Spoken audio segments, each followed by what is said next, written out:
আসসালামু আলাইকুম দর্শক, আপনারা সবাই কেমন আছেন? আলহামদুলিল্লাহ, আমিও ভালো আছি। প্রতিদিনের মতো আজকে একটি নতুন ভিডিও নিয়ে আপনাদের সামনে হাজির হয়েছি। প্রিয় দর্শক, আজকে যে বিষয়ে আপনাদের সামনে কথা বলবো সেটা একটি খুব গুরুত্বপূর্ণ বিষয়, যেটা আমরা গরু লালন পালন করার আগেই মাথায় চিন্তা আসে যে গরু যে থাকার যে জায়গা, গরুর যে শেড, সেটার বিষয়ে আজকে কথা বলবো। প্রিয় দর্শক, আহ, আমরা গরু যখন লালন পালন করব, তার আগেই আমাদের মাথায় ঘুরে যে গরুর শেড একটি তৈরি করতে হবে। আমরা কিভাবে গরুর শেড তৈরি করব সেই বিষয়ে আজকে, বা প্রাকৃতিক পরিবেশে কিভাবে গরুর শেড তৈরি, আদর্শ একটি শেড কিভাবে তৈরি করব সেই বিষয়ে আজকে আপনার সাথে কথা বলবো। প্রিয় দর্শক, আমরা যখন গরুর শেড তৈরি করব তখন আমাদের যে একটি মাপ থাকে, সে মাপটা হচ্ছে আগে আমরা করব এত ফিট ঘর করব। ঘরে একটি মাপ আছে, বা কয়টা গরু লালন পালন করবেন সেটা হচ্ছে আপনাদের আগে আসবে। আচ্ছা, আমরা এখন দেখি আমার গরুর ঘরটা বা গরুর শেডটা কিভাবে করছি, আপনারা সব দেখাইতে আসেন। প্রিয় দর্শক, আমার যে গরু ঘর করছি সেটা হচ্ছে আপনার হচ্ছে এই পাতালে আছে হচ্ছে 24 ফিট, আর আমার হচ্ছে এই লম্বা এভাবে এভাবে আছে হচ্ছে আপনার হচ্ছে 14 ফিট। আর এভাবে আমার এই 24 ফিটের মধ্যে আপনার হচ্ছে মোট গরু হচ্ছে আপনার ভালোভাবে হচ্ছে আসবে হচ্ছে 5টা। আর আপনার হচ্ছে এভাবে যদি আমি একটু পাশাপাশি বা একটু লাগায় লাগায় যদি বা একটু রাখি, তাহলে গরু আসবে হচ্ছে 6টা। আমি যখন কাজ করব তখন আপনার হচ্ছে যে একটু মধ্যে একটু স্পেস জায়গা না থাকলে, তাহলে আমি হচ্ছে কাজ করে শান্তি পাবো না বা মজা পাবো না। সেজন্য আমি 5টা গরুর মানে সিস্টেম করছি, যে 5টা গরু হলে আপনার ঝলঝলা একটি পরিবেশ থাকবে। আর মেন একটা বিষয় হচ্ছে, আমি যখন ঘর করি তখন আমার একটু সমস্যার কারণে আপনার হচ্ছে যে পিছের যে ওয়ালটা, এই ওয়ালটা আমি হচ্ছে গ্রিল দিতে পারি নাই। আমি এই ওয়ালটা যদি গ্রিল দিতাম, তাহলে হচ্ছে আপনার এই গ্রিল দিলে পিছের যে বাতাস বা আপনার পিছনের যে বাতাস আছে, বাতাস হচ্ছে আপনার আসতো, তখন আপনার যে ঘরের যে গ্যাস হয়, ঘর যে গ্যাস হয়, তখন গ্যাসটা হতো না। আর আপনার পিছের যে বাতাস থাকবে তখন আপনার ফ্যানও তো প্রয়োজন হতো না। আমার এটা ভুল হয়ে গেছে। আচ্ছা, আর যেটা করবেন সেটা হচ্ছে, যখন ঘর দিবেন গরুর ঘরের যখন আপনার মাথায় আসবে, যখন ঘরে একটা দিব আমি, তখন হচ্ছে আপনার যে নিচের যে আপনার মাইজাটা, এটা আপনার মাথায় আগে আসা লাগবে। যে মাইজাটা গরুর জন্য আপনার হচ্ছে মাইজাটা হচ্ছে খুব জরুরি। কারণ গরু যে মাইজা ভালো না হয়, তাহলে আপনার গরু লালন পালন করে বেশি একটা মজা পাবেন না। কারণ মাইজা আপনার সবসময় যে একটু টাকা যদি একটু বেশি খরচ হয় মাইজার মধ্যে, আপনার যে ইট আছে, 1 নাম্বার ইট দিয়ে আপনার হচ্ছে পয়েন্টিং করে নেবেন। মাইজা মাইজা পয়েন্টিং করলে আপনার যে পানিটা, সেটা হচ্ছে আপনার এভাবে ঢালু হয়ে, বা আপনার যে পয়েন্ট থাকবে, পয়েন্টে আপনার যে চলে যাবে পিছনে একাই। আর আরেকটা কাজ করবেন, সেটা হচ্ছে আমার যে মাইজা পয়েন্টিং করছে, আপনার যে এভাবে 5 থেকে 6 ইঞ্চি জায়গা স্পেস দিবেন, যেন হচ্ছে আপনার যে পানির জায়গাটা, সেটা হচ্ছে সুন্দরভাবে আপনার যাইতে পারে। পানিটা পানিটা গেলে আপনার যে পানিটা এভাবে থাকবে না। এভাবে আপনি যদি করেন, তাহলে আপনার যে ঘর করে আপনি একটি আদর্শ একটি ঘর তৈরি করতে পারবেন। আর সেটা হচ্ছে, আপনার যদি এটার মধ্যে ভাগ আছে হচ্ছে 2টা।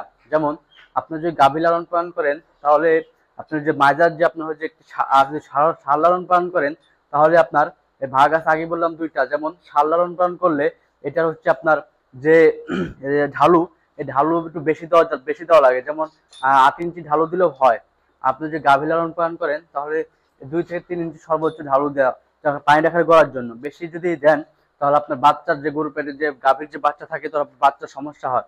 আর যেটা সেটা আপনাদের বললাম যে আমার চারিটা কিভাবে করছি, বা আপনাদেরকে কিভাবে করছি সে বিষয়ে আপনাদেরকে দেখাবো, যে কত মিটার চারির মাপ, বা কত ফিট, এভাবে কত ফিট, আর এভাবে হচ্ছে আপনার কত ফিট চারি আছে, সেটা আসলে আপনাদের দেখাবো। যেটা হচ্ছে আমার যে চারির, সেটার মাপ হচ্ছে আপনাদেরকে দেখাই, যে এভাবে ভিতরে ভিতরে চারিমাপ ভিতরে ভিতরে আছে হচ্ছে 2 ফিট।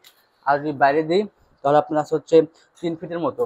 আর যদি হচ্ছে আপনার এভাবে দিই, এভাবে ভিতরে ভিতরে 2 ফিট, এভাবে আপনার হচ্ছে বাইরে বাইরে হচ্ছে প্রায় 2.5 ফিটের মতো। এভাবে হচ্ছে আপনার 3 ফিট বাইরে বাইরে দিয়ে, আর আপনার হচ্ছে ভিতর ভিতরে 2 ফিট। আর আপনার এভাবে হচ্ছে বাইরে দিয়ে হচ্ছে 2.5 ফিট, আর ভিতর ভিতরে 2 ফিট। আমি চারিটা আপনার হচ্ছে গোল করলাম নি। গোল করার আপনার হচ্ছে গোল করলাম হচ্ছে কাজে আপনার যে কাদা আছে, এই কাদা দিলাম চারির মধ্যে। আমি দেয় নাই, আপনার একটু সমস্যার কারণে ওই চারিটা গোল করতে পারিনি। পরে আমি এভাবে করছি। আপনার যদি গরুর জন্য, আপনার হচ্ছে একটা গরুর জন্য জায়গা দিবেন, সর্বোচ্চ জায়গা দিবেন হচ্ছে 4 ফিট। আপনি যদি 4 ফিট জায়গা দেন, তাহলে সব গরু ওখানে লালন পালন করতে পারেন। বা যেমন বড় গরু বা ছোট গরু লালন পালন করতে পারবেন। আপনার ছোট গরুর জন্য 3 ফিট বা 3.5 ফিট দিলে হয়। কিন্তু হচ্ছে আপনার যে বড় গরু যখন লালন পালন করবেন তখন 4 ফিট দিবেন। যে একবার এটা তো করবেন জিনিসটা তখন ভালো করে করবেন, 4 ফিট দিবেন। যদি জায়গা বেশিও লাগে তাহলে আপনার গরুটা শুয়ে উঠতে আরাম পাবে, সেটা আপনার মাথায় রাখবেন। আর সবসময় আপনার যে চারিটার দিকে সবসময় খেয়াল রাখবেন যে কিভাবে করলে গরুটা আরাম পাবে। আর সবসময় হাইটটা যেভাবে যে হাইট আছে সেটা আপনাদেরকে দেখাই, যে এভাবে হাইট আছে গরুর, যেভাবে হাইট আছে হচ্ছে মোটামুটি 2.5 ফিট 2 ফিট মোটামুটি। এবার হচ্ছে এই হাইট আছে 2 ফিট, 2 ফিট হাইট আছে। আপনার 2 ফিট দিলে বা একটু কম দিলেও হবে। আপনি যদি কম দিলেও সমস্যা নাই, 2 ফিট থেকে একটু কম দিলেও সমস্যা নাই। আর আপনার হচ্ছে আরেকটা বিষয় যেটা হচ্ছে যে গরুর যে আপনার যে বালাটা, এটা হচ্ছে সিস্টেম করলে আমি যে করছি আপনি এখন কিভাবে করবেন জানি না, কিন্তু আমি যেটা করছি সেভাবে হচ্ছে অনেক হচ্ছে ভালো ভালো হয়েছে জিনিসটা আপনার গরু যখন শয় উঠে তখন আপনার হচ্ছে তখন বালাটা একাই নিচে নেওয়া যায়, আর বালাটা হচ্ছে আপনার একা উপরে উঠে যায়। আরেকটা বিষয় যেটা হচ্ছে গরু ঘর যখন তৈরি করবেন তখন সবসময় উঁচু জায়গায় তৈরি করার চেষ্টা করবেন, তাহলে আপনার যে বন্যার যে পানি আসে তখন যে পানি যেন সেটার মধ্যে না আসে। উঁচু জায়গায় করলে আপনার হচ্ছে গরুর ঘরটা অনেক আপনার হচ্ছে ইয়ার থাকবে। আর যেটা হচ্ছে সেটা হচ্ছে গরু ঘরের পাশে যদি আপনার গাছপালা লাগান তাহলে আপনার যে গরু ঘরটা হচ্ছে ঠান্ডা থাকবে। ঠান্ডা থাকলে গরুগুলো আপনার ঠান্ডা থাকবে, তাহলে ঘর টিন রোদ লাগবে কম, তাহলে আপনার গরু ঘরটা ঠান্ডা লাগবে। আর আপনারা চাতাল দিয়ে নেবেন, চাতাল দিলে আপনার ঘরের যে গরু হয় চাতাল, আমি চাতাল দিতে পারি নাই, দিব কয়েকদিন মধ্যে চাতাল দিয়ে দিব। চাতাল দিলে আপনার গরুকে আরো ঠান্ডা থাকবে, তখন আপনার হচ্ছে ফ্যান একটু কম লাগবে। এই ছিল। আর আপনার যেটা হচ্ছে আরেকটা কথা যেটা হচ্ছে গরু ঘর দেওয়ার আগে আপনাদের মাথায় রাখতে হবে যে গরুর যে এই চারি হচ্ছে আপনার সামনে 3 ফিট, বা যেমন আমার এখানে জায়গা দেওয়া হচ্ছে সামনে দেওয়া আছে প্রায় 3 ফিটের 3 ফিট 3 ফিটের একটু কম জায়গা দেওয়া আছে সামনে। এভাবে আপনার এই জায়গাটা দিলে কি হয়, আপনার যখন গরুকে যখন খাবার দিবেন তখন হচ্ছে এই সামনে দিয়ে গরু খাবার দিতে পারবেন। আপনি যদি ওভাবে খাবার দেন তাহলে আপনাকে গরুকে আপনার হচ্ছে খারাপ গরু হলে আপনার ঢিস দিতে পারে। ওভাবে আপনি এভাবে রিস্ক কম, মানে এবার দিয়ে আপনার আসা যাওয়া করতে পারবেন। এটা একটি ভালো একটি পয়েন্ট। আপনার দরকার পড়লে পিছনের জায়গা হচ্ছে যেমন এভাবে আছে হচ্ছে 8 ফিট, 8 ফিট এভাবে যাওয়া আছে, এভাবে দেওয়া আছে 3 ফিট। তাহলে আপনার হচ্ছে 8 ফিট 9 ফিট দেওয়া আছে, এবার 3 ফিট দেওয়া আছে। এভাবে যদি দেন তাহলে মোটামুটি আপনার হচ্ছে পিছের দেওয়া 7 ফিটের বেশি গরু বড় হয় না। 7 ফিট 8 ফিট গরু বড় হয়, আপনি এর বেশি তো গরু বড় হয় না। আপনার যদি দেন তাহলে মোটামুটি গরু ঘর পরিপূর্ণ গরু ঘর হবে।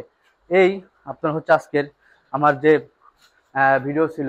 আর আমার যদি ভিডিও ভালো লাগে তাহলে আমাকে একটি লাইক করবেন, একটি কমেন্ট করবেন, একটি শেয়ার করবেন। আর এই বলে আজকে ভিডিও শেষ করতেছি। আসসালামু আলাইকুম।